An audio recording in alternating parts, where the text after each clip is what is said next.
Death valley में अपने आप चलने वाले पत्थरों से लेकर मेकॉन्ग रिवर में इस तरह से आग के उड़ते हुए गोलों तक, इस दुनिया में हर वक्त कोई ना कोई ऐसी चीज़ हो रही होती है जो कि बहुत ज़्यादा मुनफरिद होती है, जिसे देखकर इंसानी अक्ल दंग रह जाती है।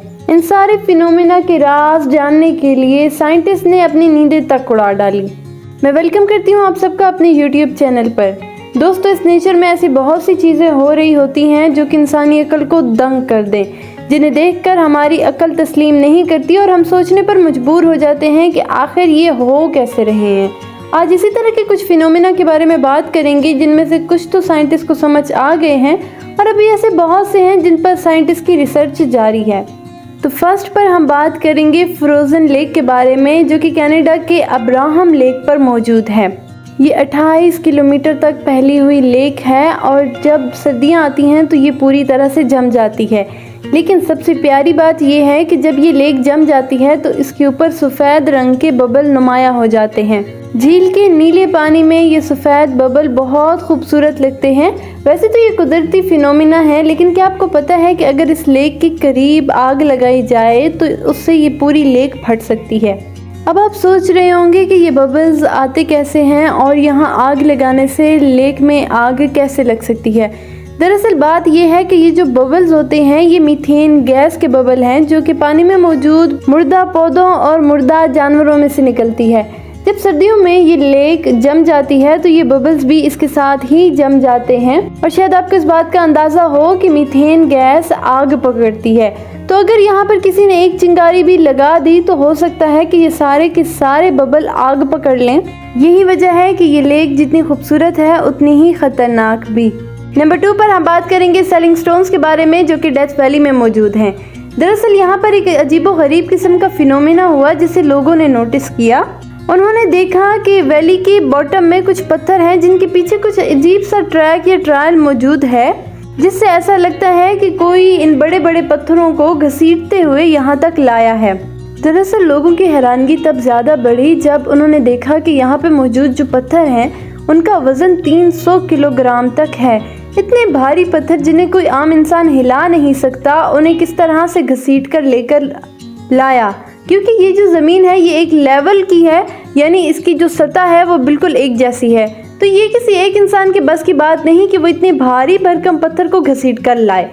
फिर जो लोग इन पत्थरों को घसीट कर लाए उनके पैरों के निशान भी यहाँ मौजूद नहीं थे। ये सारे सवाल एक अजीबोगरीब मिस्ट्री लग रहे थे, लेकिन फिर आखिरकार इस राज के ऊपर से पर्दा उठाते हुए 2001 में कैलिफोर्निया के रिचर्ड नॉरिस ने इस फिनोमेना को एक्सप्लेन कर दिया। उन्होंने एक एक्सपेरिमेंट किया जिसमें उन्होंने कुछ इसी तरह से पत्थर रख दिए और एक हाई रेजोल्यूशन कैमरे की मदद से वो उन्हें मॉनिटर करने लगे। लेकिन आपको जान के हैरानगी होगी कि 2001 में रखे गए पत्थर 2012 में हरकत में आए। तब रिचर्ड ने ये रिसर्च की और लोगों को बताया कि दरअसल इसके पीछे जो रीज़न है वो है बारिश। ये पत्थर सिर्फ बारिश की वजह से स्लाइड करते हुए फिसलते हुए इस वैली में इस तरह से नीचे आ जाते हैं। उन्होंने इस फिनोमेना को कुछ इस तरह से एक्सप्लेन किया कि जब सर्दियों की बारिश यहाँ पर होती है तो यहाँ पानी खड़ा हो जाता है।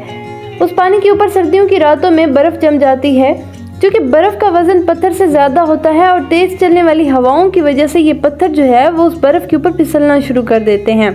जब पानी एवोपरेट हो जाता है तो उसके बाद हमें कुछ इस तरह का मंजर देखने को मिलता है।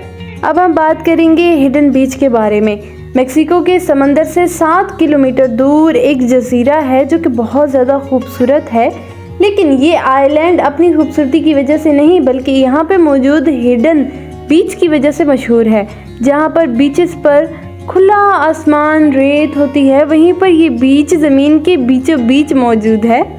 ये बहुत ही खूबसूरत बीच है और यहाँ पर आपको जान के हैरानगी होगी कि वेव्स भी बनती हैं और यहाँ रेत भी मौजूद है, लेकिन ये मरीटा आइलैंड की ग्रीनरी में बिल्कुल छुपा हुआ है। तो सोचने की बात यह है कि ये हिडन बीच आखिर बना कैसे। दरअसल बात ऐसे है कि पहले जो आर्मीज़ वगैरह के एटम बॉम्ब की या एक्सप्लोयर के जितने भी एक्सपेरिमेंट होते थे वो इसी तरह बीचेस पर होते थे या किसी आइलैंड पे जाकर होते थे। तो इस आइलैंड पर भी कुछ इसी तरह का एक एक्सपेरिमेंट किया गया, जिसके नतीजे में यहाँ पर सुराख बन गया और ये सुराख नीचे से समंदर के साथ जा मिला। चूँकि ये सतह समंदर से थोड़ा ऊंचा था, इसी वजह से इसके हाफ पर ही पानी आ सका नंबर 4 पर हम जिसके बारे में बात करेंगे वो है नांगा फायरबॉल्स। थाईलैंड से गुजरने वाला मेकोंग रिवर इस दुनिया के लंबे तरीन दरियाओं में से एक है, जिसकी लंबाई 4900 किलोमीटर है। वैसे तो ये रिवर काफ़ी सारे मुल्कों से होकर गुजरता है, लेकिन इसका सबसे खूबसूरत हिस्सा थाईलैंड में मौजूद है, जहाँ पर एक अजीब किस्म का फिनोमेना होता है। दरअसल यहाँ पर कुछ इस तरह के फायर बॉल्स आसमान में उड़ते हुए महसूस होते हैं।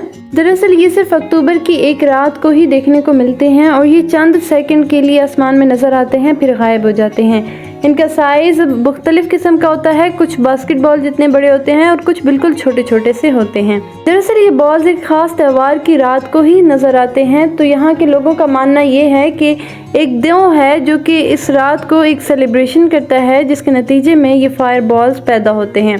लेकिन चूंकि आपको पता है कि साइंटिस्ट इन तमाम बातों को नहीं मानते, तो कुछ का कहना है कि ये प्लाज्मा फिजिक्स है, कुछ का कहना है कि ये फास्फोरस गैस है, जबकि सब एक ही बात पर आकर खामोश हो जाते हैं कि आखिर फिर अगर ये गैस है या प्लाज्मा फिजिक्स भी है, तो ये सारा फिनोमिना साल में एक ही रात को क्यों होता है और हर साल की उसी तारीख उसी रात को ही क्यों होता है। दरअसल ये सारा फिनोमिना बुद्धिस्ट फेस्टिवल की रात को ही होता है। तभी वहाँ के लोगों का कहना है कि वहाँ कोई देव मौजूद है जो कि इस रात सेलिब्रेशंस करता है। बहरहाल ये फिनोमिना अभी तक एक मिस्ट्री है और इसको सॉल्व करने के लिए साइंटिस्ट दिन रात मेहनत कर रहे हैं। मैं उम्मीद करती हूँ कि आपको हमारी आज की वीडियो पसंद आई होगी। अगर वीडियो अच्छी लगी तो वीडियो को लाइक कर दें और हमारे चैनल को सब्सक्राइब कर दें। मिलते हैं अगली वीडियो में, तब तक के लिए अपना ख्याल रखिएगा। खुदा हाफिज़।